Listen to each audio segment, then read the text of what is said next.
কিছুদিনের মধ্যে West Bengal police এবং কলকাতা পুলিশের যেই পরীক্ষাটা হবে সেখানে একটা গুরুত্বপূর্ণ টপিক হলো বিভিন্ন সংবাদপত্র এবং তাদের সম্পাদক।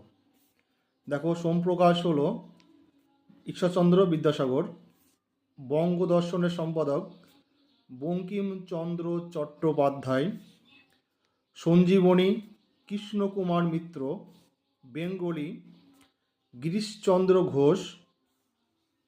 তারপরে আসে new India Bipin Chandra Pal, young India Mahatma Gandhi, Indian mirror Dwarkanath Tagore ও কেশবচন্দ্র সেন, বেঙ্গল গেজেট এটা হলো হিকি, ভারতে প্রকাশিত প্রথম পত্রিকা, এটা করে হিকি।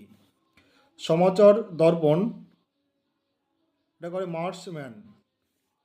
তারপরে আছে হিন্দু পেট্রিয়ট হরিশ্চন্দ্র মুখোপাধ্যায়, হিন্দু পেট্রিয়ট হরিশ্চন্দ্র মুখোপাধ্যায়।